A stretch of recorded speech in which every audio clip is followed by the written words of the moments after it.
Carl here from Brrraaains A Head-Banging Life, gbhblofficial.com, here with an interview ahead of their brand new album Final Days being released. We chatted to Seeb, vocalist, frontman, producer of Orden Ogan. The new album Final Days is out on the 12th of March 2021 via AFM Records. In this interview we covered many things, including where Orden Ogan are now, what has changed within the band, plans long term, the sound and ideas, particularly the concepts surrounding Final Days. So sit back and enjoy. So how are you? Thank you, I'm fine. How are you? I'm okay, I cannot complain. Great. At least that in these weird times. That's the minimum you can ask, right? Yeah. So, on that front then, how have you been holding up throughout the pandemic? And have you been able to keep as busy as possible? Yeah, I mean, I personally don't have huge problems. I'm doing Orden Ogan basically full-time, but I started doing my own studio stuff and music production stuff a few years ago. So actually both things are going great. You know, I can do just Orden Ogan, or I could also do just the studio. And as soon as this pandemic started, I was like, okay, then I will just focus on the studio stuff. And actually I have to say I'm so packed with work right now that I don't even know how to handle it all, you know, because bands have been sitting at home writing new material, and they're like, that's here, incredible. It's done, get it done. And I'm like, okay. I think I have got like 6 mixes at once right now. So. Oh, that's amazing. So being that busy, has that helped you kind of stay focused and in a positive state of mind? I actually, I would consider myself a realist, and with a little touch of being an optimist. And I've never been a person who is crying around or bitching around about a situation, you know. It's always very, very pragmatic in my case. So obviously it sucks that we can't go on tour and that we had to postpone our own tour and didn't do the festivals and stuff like that. Of course we are losing money, you know, but it doesn't make any sense for me to just keep complaining, you know. I'm more the guy who says, I can't do this, okay, what can I do? And so I will just focus on the stuff that works, and then it's also fine, you know. It doesn't, I don't see any benefit in crying and say, okay, it's also terrible, like a lot of other guys do. I mean, I can understand that if you have got your one just one thing that you do, like maybe running a pub or something like that. I mean, of course the situation is terrible, and a lot of people, I can also see that when I look around, a lot of people are getting more and more depressed. But the thing is, you should really always zoom out on the situation, and I can really just say, I mean, the most important thing for everyone right now is just to stay healthy. Yeah. And I mean, it's not the most dangerous virus in the world, but I don't want to have it anyway. So I think it's dangerous enough. And the thing is, even if you're losing your job or whatever, it won't be the end of it all, you know. There's no reason to jump out of the window and stuff. I mean, there are a lot of people who are like really in a really bad mood, but as for me, I mean, I'm great. I mean, the thing is, when we went into this lockdown here in Germany, and I suddenly heard all my friends like, oh, we are sitting at home and we can't leave our houses and stuff. And I was just saying, you know what? Welcome to my life. This is the life of a music producer. Sitting at my mixing desk day in, day out, not seeing people, or night in, night out, more like that. No. What about Orden Ogan as a unit then? Being obviously forced to do things potentially different over the last year, has there anything that's been particularly beneficial that you found worked so well you'd continue to do it as you go forward? There are a couple of changes. The one thing that was beneficial had nothing to do with COVID. It was like that I broke my thumb in 2018, and we were forced to go on stage with me just singing and not playing guitar. And the fans and our crew, the band, a lot of the press guys, they all loved it, and they were like, "Okay, it's great. You should keep doing that." And so we're now a five-piece because Niels, our bass player, went from bass to guitar, and now we got Steven in as a new bass player, who was formerly the bass player of Xandria, like this female-fronted gothic band. I don't know if you know them. And so that is one thing, and the other is, obviously last year was terrible for everyone, but in our case, I think we had to reschedule the release of the record 3 times. Yeah. But COVID was just the cherry on top of our other problems that we have had, because I don't believe in stuff like that, but you could almost say there was somebody who didn't want us to get that thing finished. Because with so many problems, everything that could go, literally everything that could go wrong in the recording production process went wrong. So it's numerous situations that threw us back for weeks. And then when COVID hit, we were like, yes, okay, and a worldwide pandemic. What else? So it's how it is. Let's try to get this stuff done. Yeah. We're almost there. Time of recording, brand new album, Final Days, out on March 12th, 2021 via AFM Records. Obviously, it's, as you said, it's had a few delays. So mentally, are you kind of ready to move on? Or are you still enjoying the wave that comes with a new release? It's not even out yet, right? So right now I'm just busy doing all these interviews. There are a lot this time, and also I'm really looking forward to what people will have to say about the full record, because they just heard these 3 singles so far. And I'm pretty much ready to move on. I'd love to work on new material straight away as soon as this one is out. But on the other hand, I will always. It's like giving birth to a child, you need a little bit of time before you can work on the next one. Yeah. Absolutely. And of course, the new album has a sci-fi concept where you're kind of taking a sound to a sort of interstellar place. What made you want to head in this direction this time round? When we did Gunman in 2017, the first 2 songs that we wrote, they had these Wild Western-like harmonies and melodies, and we thought, okay, this is going to be our Wild West record. Yeah. It was not planned to do that with Final Days. We didn't really have a concept, but we're a band that is pretty close to our audience, so if we go off stage and we can't find the time, we'll go to the merch booth and give autographs and take photos and stuff like that. We just love to talk to people because it's so rewarding. You get so many great stories about how they feel about the music and what it means to them and stuff, And we got the same question like 100 times. People were asking basically something like, you have been in the post-apocalyptic ice scenario, and you've been in the swamp, and now ghost cowboys. What is happening next? Do you want to go to space or what? And if you hear that for like 100 times, I don't think, it was some sort like a self-fulfilling prophecy, maybe. Well, that's amazing that it's kind of come about through fan feedback as much as your own ideas. Yeah. There's a strong argument as well with this album that this might be the grandest, most elaborate record Orden Ogan has released. Is that something you feel? I would maybe say the most mature one, because we did stuff that was even more complex on Eastern Hope, for example, in 2010. Yeah. A record that has songs with, 50 different parts in 7 minutes or something like that. And we know that we can do that one.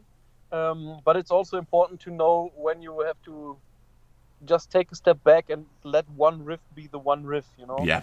Like, for example, the song Let the Fire Rain, the main riff of the track is so simple that I don't think a lot of bands would would have put that on a record. Well, fair enough. Because if you play that on guitar, you're like, okay, this is just too simple to make a song out of that. But the riff is great, you know. Yeah. So that's the thing. You just have to realize that this thing works. And I was actually convinced that it is a Ronnie James Dio riff, and I was actually sitting down and listening through the whole Ronnie James Dio discography, just to make sure that we didn't steal a riff from him. So yeah, I do think it's pretty much. I really think it's our best record so far. I think it's still Orden Ogan, but it's everything in there that you would expect from Orden Ogan and more. Like I said, like a song like "Let the Fire Rain" that has like these actually, I would say almost pop vibes. You know, in the chorus with this 80s pop chorus and the 80s heavy metal riff. And you still have got the very, very hard and complex tracks like "Hollow," for example. A ballad. There's basically everything on it that makes Orden Ogan be Orden Ogan. So. And you have a couple of guests. Firstly, on "Alone in the Dark" with vocals by Ylva Eriksson of Brothers of Metal. How did that collaboration come about? In Orden Ogan, it's for me, it's always about the art. I mean, it's not stupid if you say it like that, but nothing that I do is just because of commercial interest, you know. Yeah. And when we wrote the song, it was crystal clear that there has to be a female vocal because it is just written from two different perspectives. Okay. And so there were a lot of names thrown around on who could do that possibly. And but like I said, in our case, it's never about just name dropping or stuff like that. It really has to fit the song, has to fit the mood of the song. And basically, Ylva was suggested by AFM Records because Brothers of Metal is also with AFM Records. Yeah. And I tried to picture her voice on the track, and I thought, oh, I think this could be brilliant. And I mean, in Brothers of Metal, she sings with a lot more power. And I told her maybe to do like a real fragile, melancholic, low tune, and I think she delivered 100%. She nailed it totally. I don't think there's any female singer on the planet who could have done that in a better way, maybe differently, but not better. Yeah. I think it's the perfect vocal performance, so I'm super happy with that. And the other thing is Gus G. I mean, of course, we know Gus from.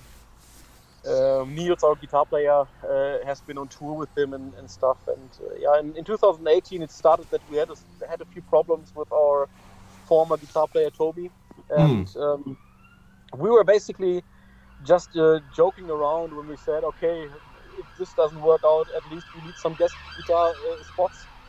And obviously Gus was the first guy who came to our minds, and I think between the first email and the finished solo, it was like couple of days. It really went super quick.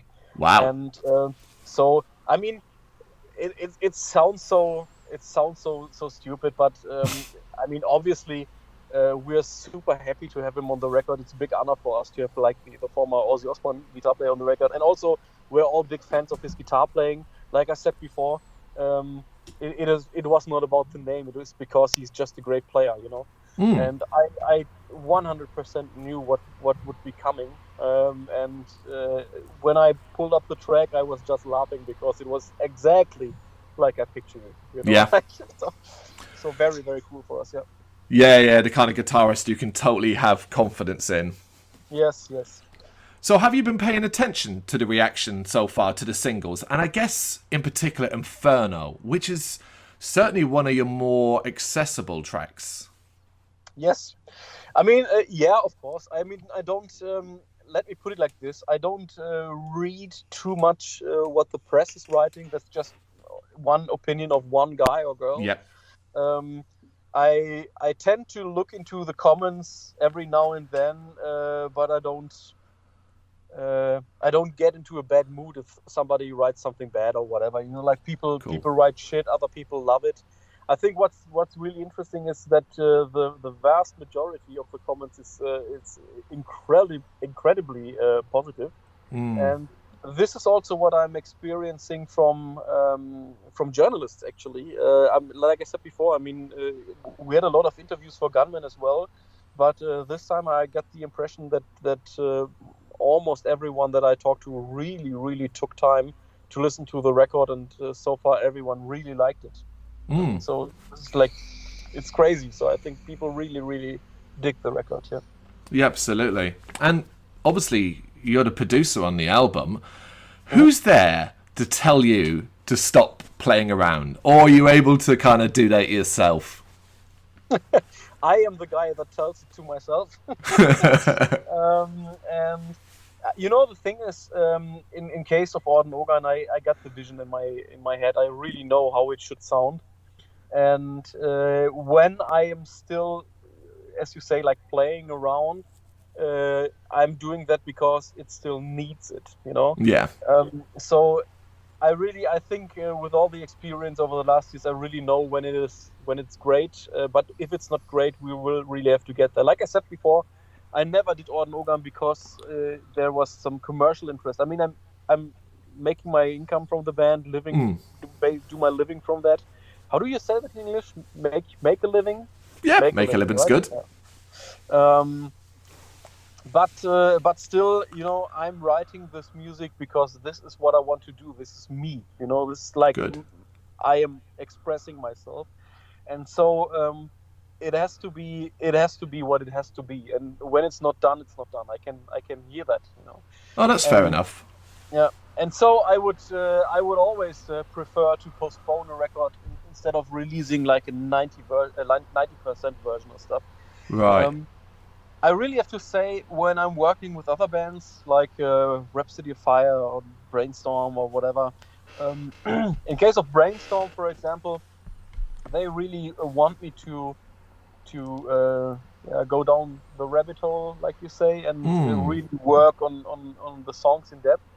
And in that case, for example, it's easier for me to say when there's like an 80% backing vocal to understand, okay, it will not play a major role in the final product. It doesn't really mean anything. Yeah. In case of Orden Ogan, I got the problem that I'm the singer and I also play most of the rhythm guitars and the lead guitars on those records.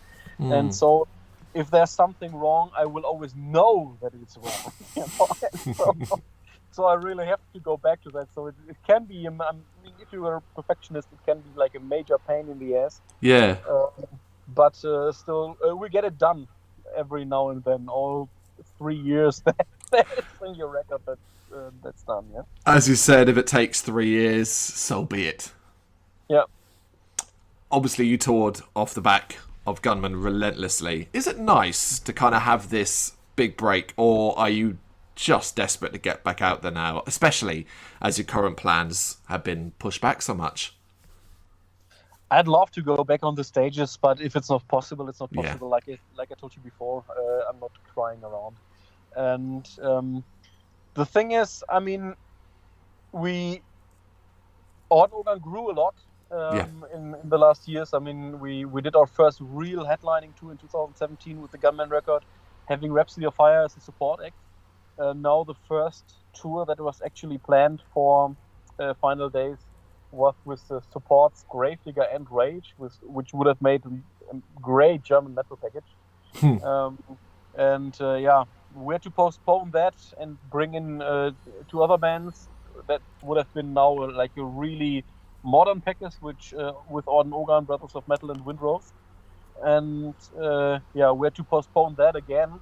So now the tour is set up for February 2022, like next year. Yeah. So, of course, this sucks. You know, I mean, we knew that before, that we are very, very likely to postpone. So, like, I think even if it's in September or what, we already had the plan, like the plan B, to say it like that. And if somebody tells you in September 2020, we just booked the dates for 2022. This is like the moment where you say, "Oh, come on, this sucks." But still, yes, I'd really love to go back on the stages, but it has to be it really has to be possible. We don't want to rush it and just see what happens. As you say, it's not like you got much choice, and it's February 2022, beginning of March for us in London in the UK, which feels so far away right now. Yes. The question is, are you going to make the wait worth it? No. There you have it. I mean, of course, we are always trying to deliver the worst show that we possibly can, and we always surpass ourselves. So it's getting worse and worse, no matter how much we play. No, actually, really, I mean, I'm really looking forward to that. We really had great plans for stage design and all that stuff. And so fans can really expect a really, really good show to come once it is possible again. So it will definitely be worth the trip to London if you're not from London. Absolutely. And, so, yeah. Thank you, Seeb. Thank you so much for your time. Thank you very much. Thanks for having me. Thank you very much for watching. You can check us out on gbhbl.com as well as on Facebook, Instagram, Twitter and Tumblr. Go to Patreon to help us out over there. That's patreon.com/gbhbl, as well as Big Cartel, where you can find some of our merchandise. We have a podcast running on SoundCloud and Apple Podcasts. And of course, if you like this video, do us a favour, hit the subscribe button and help the channel grow. Games, horror and heavy metal. What else is life for?